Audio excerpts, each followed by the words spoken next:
الحمد لله نحمده ونستعينه ونستغفره ونعوذ بالله من شرور أنفسنا ومن سيئات أعمالنا. من يهده الله فلا مضل له ومن يضلل فلا هادي له، وأشهد أن لا إله إلا الله وحده لا شريك له، وأشهد أن محمدا عبده ورسوله. يا أيها الذين آمنوا اتقوا الله حق تقاته ولا تموتن إلا وأنتم مسلمون. يا أيها الناس اتقوا ربكم الذي خلقكم من نفس واحدة وخلق منها زوجها وبث منهما رجالا كثيرا ونساء، واتقوا الله الذي تساءلون به والأرحام إن الله كان عليكم رقيبا.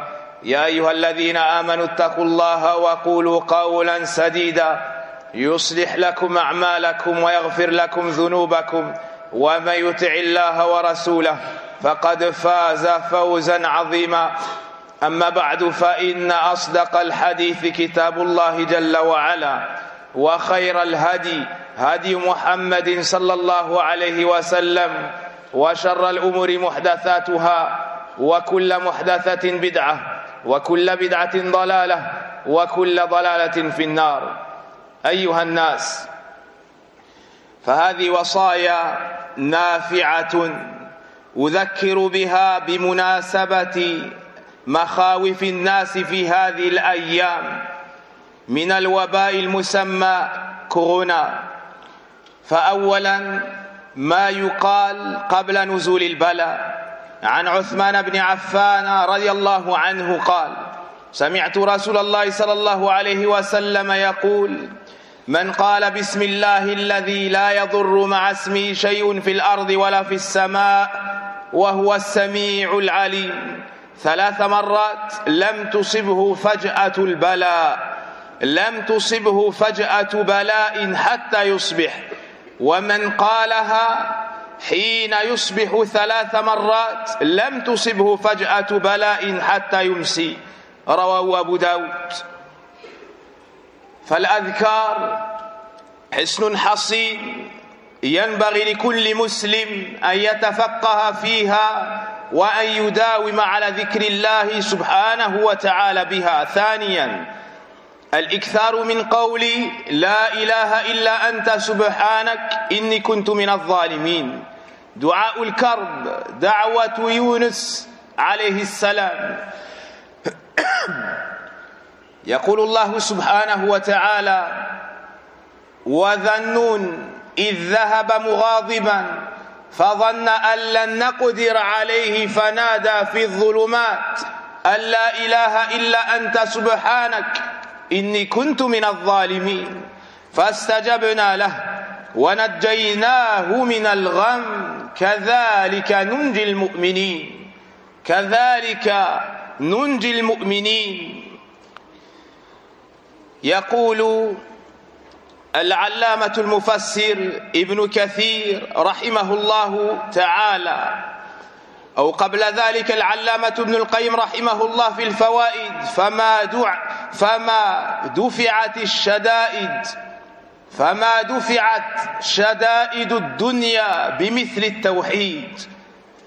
ولذلك كان دعاء الكرب بالتوحيد، ودعوة ذي النون التي ما دعا بها مكروب إلا فرج الله كربه بالتوحيد.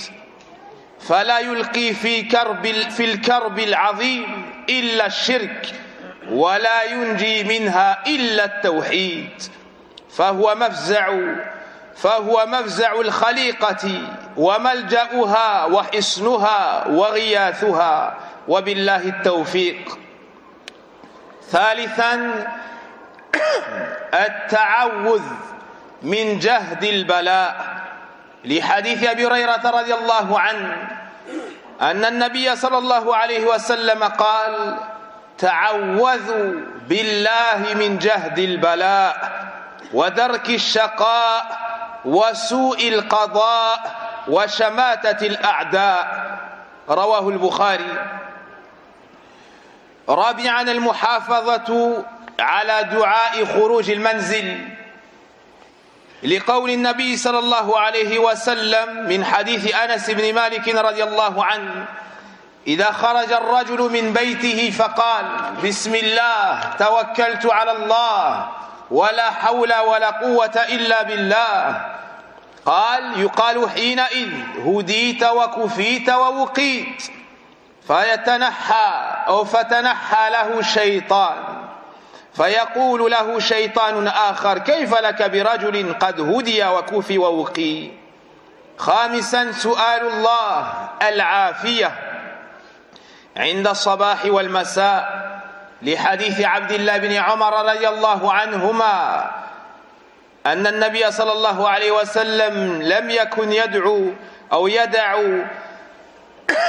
هؤلاء الدعوات حين يمسي وحين يصبح: اللهم إني أسألك العافية في الدنيا والآخرة، اللهم إني أسألك العفو والعافية في ديني ودنياي وأهلي ومالي، اللهم استر عوراتي وآمن روعاتي، اللهم احفظني من بين يدي ومن خلفي وعن يميني وعن شمالي ومن فوقي، وأعوذ بعظمتك أن أغتال من تحتي.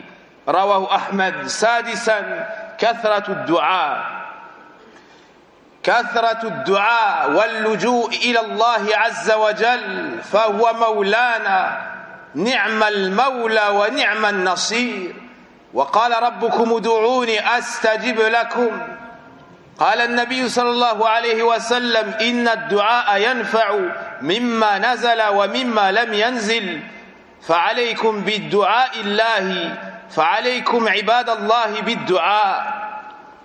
وقال: لا يرد القدر إلا الدعاء، لا يرد القدر إلا الدعاء.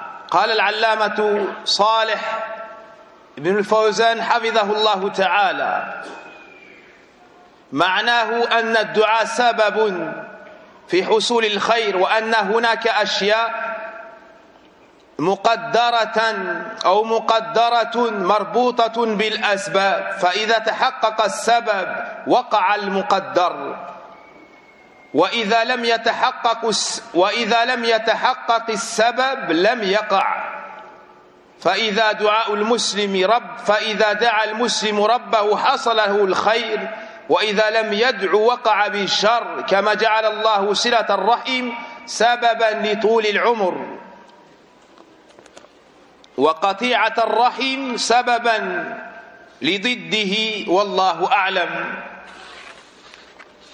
سادسا توقي مواضع التي فيها الوباء، لأن عمر رضي الله عنه لما خرج إلى الشام وبلغه أن الطاعون أمامه استشار الصحابة رضي الله عنهم، حتى جاء عبد الرحمن بن عوف بحديث رسول الله صلى الله عليه وسلم: إذا سمعتم به بأرض فلا تقدموا عليه، وإذا وقع بأرض وأنتم بها فلا تخرجوا فرارا منه.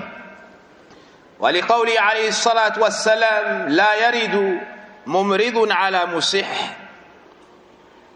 وصنائع المعروف وبذل الإحسان من أسباب دفع الوباء والمصائب. قال العلامة ابن القيم رحمه الله: ومن أعظم علاجات المرضى فعل الخير والإحسان والذكر والدعاء والتضرع والابتهال إلى الله والتوبة. ولهذه الأمور تأثير في دفع العلل وحصول الشفاء أعظم من الأدوية الطبيعية. فنسأل الله سبحانه وتعالى أن يرفع عنا البلاء، ونسأل الله سبحانه وتعالى بأسمائه الحسنى والصفات العلى العافية.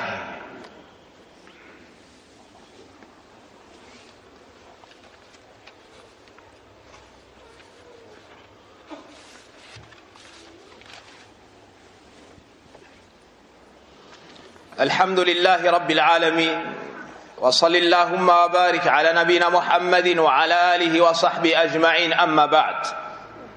Voici quelques recommandations faites par nos savants hafidhahumullahu ta'ala en cette période dans laquelle beaucoup de gens craignent, ou l'ensemble des gens craignent l'épidémie et cette pandémie qui s'est propagée, appelée le coronavirus. La première recommandation, que dire avant d'être touché? Que dire pour se prémunir et ne pas être affecté par l'épidémie et la maladie? Uthman ibn Affan nous transmet que le prophète sallallahu alayhi wa sallam a dit: celui qui dit à 3 reprises le matin, à 3 reprises le soir, cette invocation sera préservé. Bismillahi alladhi la yadurru ma'a ismihi shay'un fil ardi wala fis sama wa huwa as-sami'ul alim. Au nom d'Allah, celui par le nom duquel rien ne peut nous nuire, que ce soit dans les cieux ou que ce soit sur terre ni dans les cieux. Et c'est lui l'audient, le savant. Cette invocation prononcée à 3 reprises après le Fajr et à 3 reprises avant le Maghrib est une protection avec la permission d'Allah Azza wa Jal. Deuxièmement, le fait de beaucoup dire La ilaha illa anta subhanak inni kuntu min adh-dhalimin. Nulle divinité n'est réellement digne d'être adorée si ce n'est toi. Exempt sois-tu de tout défaut. J'étais certes du nombre des injustes. C'est l'invocation du prophète Yunus alayhi salam. Le prophète alayhi salatu wassalam nous dit: il n'y a pas un croyant qui invoque Allah en prononçant ces termes sans qu'Allah lui accorde sa demande. Ibn al-Qayyim rahimahullahu ta'ala nous dit dans son livre Al-Fawaid que les nuisances, les difficultés de ce bas monde, rien ne les repousse mieux que le tawhid, que la ilaha illallah, cette parole et sa mise en pratique. C'est pour cela que l'invocation de l'affliction comprend at-tawhid et que l'invocation de Yunus alayhi salam comprend at-tawhid. Rien ne délivre mieux que le tawhid bi'idhnillahi azza wa jal. Et rien ne fait plus tomber dans les soucis que le shirk, i'adhan billah.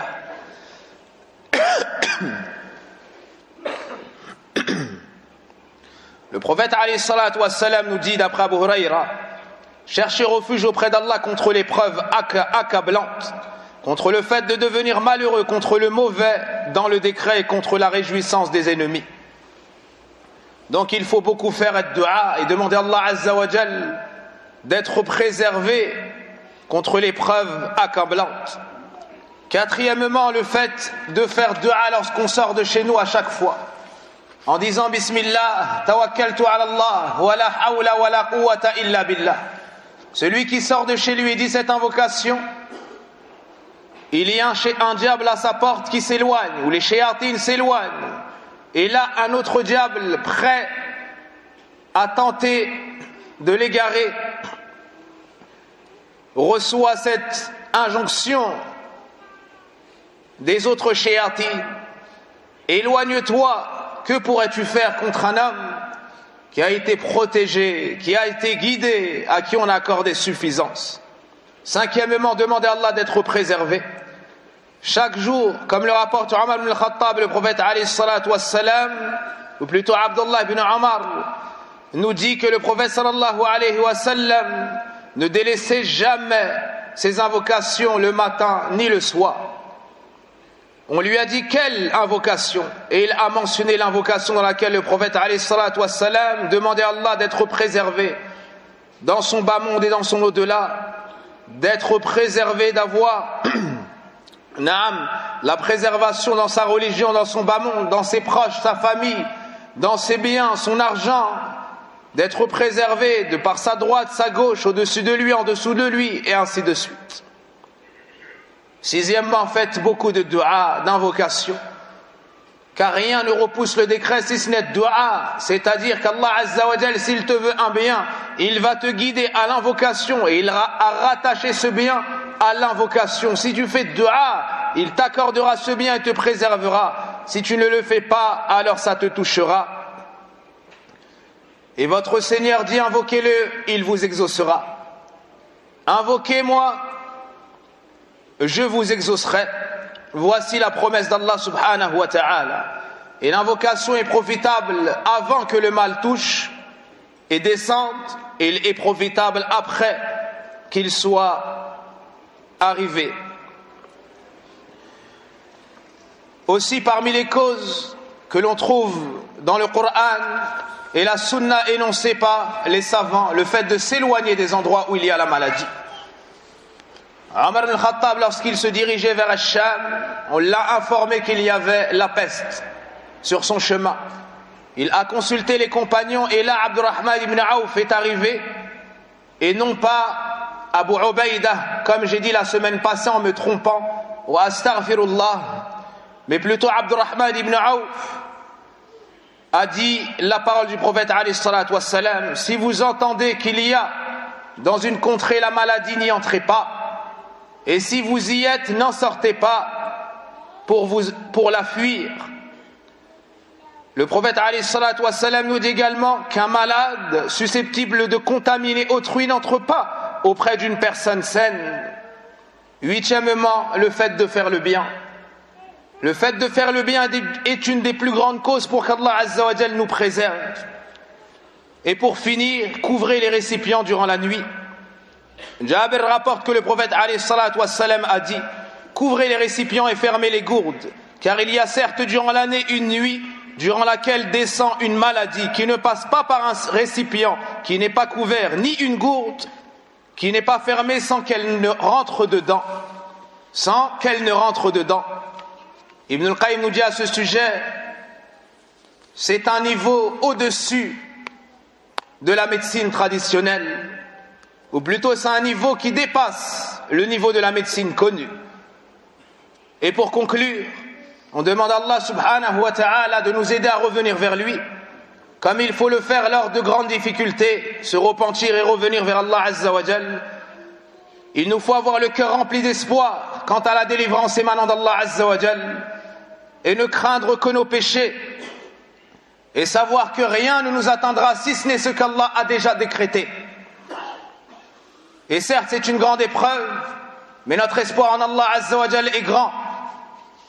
Et qui désespère de la miséricorde d'Allah si ce n'est les égarés? Donc on demande à Allah Azza wa Jal de nous permettre de nous réunir encore et toujours pour l'adorer, que ce soit pour la prière obligatoire ou que ce soit pour Al-Jumu'ah. Et il a été dit il y a peu par un des ministres que désormais les rassemblements de plus de 100 personnes seront interdits. Ainsi, inna lillahi wa inna ilayhi raji'un. C'est Allah que nous appartenons et vers lui se fera notre retour. C'est une grande épreuve, car de se réunir pour adorer Allah Azza wa Jal fait partie des grands buts en islam. Mais وَمَنْ يَتَّقِ اللَّهِ يَجْعَلْ لَهُ مَخْرَجًا. Nous avons la certitude qu'Allah Azza wa Jal va nous frayer une issue profitable et va nous permettre de nous réunir pour l'adorer, que ce soit par la prière obligatoire ou par salat al-Jumu'ah. Et là nous revient en tête le hadith du prophète alayhi salatu wassalam: deux bienfaits sont méprisés par la plupart des gens, la santé et le temps libre. Et lors de l'épreuve, les gens disent: ah, on aimerait pouvoir prier à la mosquée et y aller et assister au Jumu'ah, mais ils avaient ce temps-là et ils le délaissaient. Et voici que nous sommes dans cette épreuve, et ça n'est qu'auprès d'Allah que nous nous plaignons et nous demandons à Allah Azza wa Jal d'ôter ce mal qui nous touche tous. وصل اللهم وبارك على نبينا محمد وعلى آله وصحبه أجمعين. يا حي يا قيوم برحمتك نستغيث أصلح شأننا كله ولا تكلنا إلى أنفسنا طرفة عين. ربنا آتنا في الدنيا حسنة وفي الآخرة حسنة وقنا عذاب النار. Aussi, le comité ou l'assemblée des grands savants d'Arabie, après étude et analyse, ont éclairci ce qui suit. Et je vais résumer leurs paroles. Et le point important que je veux souligner ici est que si une personne est malade ou doute de cela, il ne lui est pas permis de se mêler aux gens et d'assister à la prière en groupe ni au Jumu'ah, mais elle devra rester chez elle et prier le Dhahr. Elle devra rester chez elle et prier le Dhahr.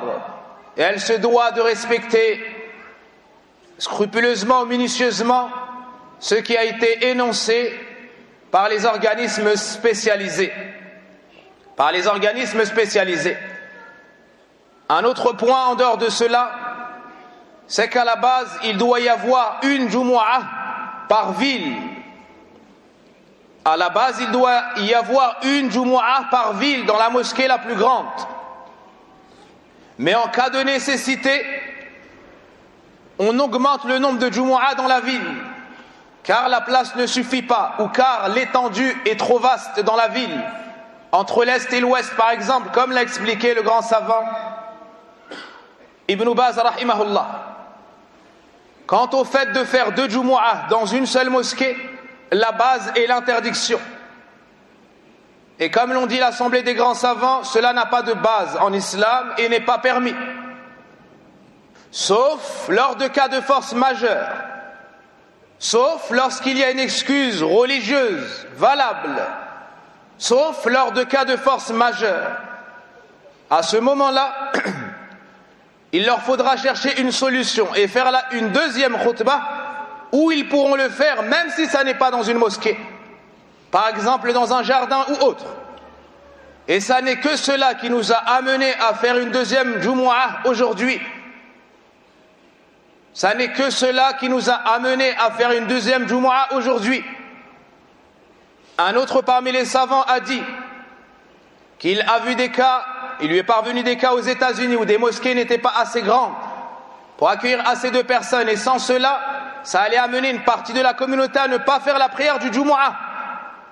Il a dit que dans ce cas-là, c'était une excuse valable et qu'ils avaient le droit de faire une première Jumu'ah, puis une seconde Jumu'ah où assistera ceux qui ne peuvent pas assister à la première, et qu'ils prennent 2 khatibs, mais dans le cas où un seul khatib fait les 2, c'est valable.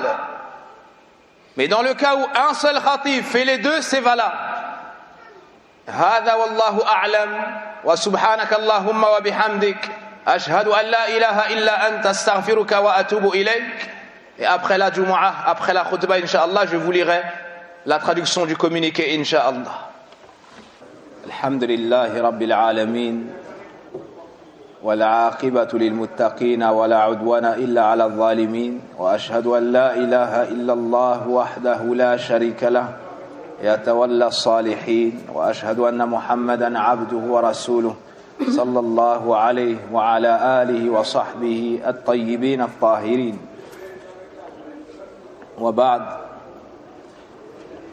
Le comité des grands savants du royaume d'Arabie Saoudite rend son verdict sous le numéro 246 en date du 16e jour du mois de Rajab de l'an 1441 correspondant au 12 mars 2020 selon le texte suivant. Toutes les louanges reviennent de droit à Allah, Seigneur des mondes.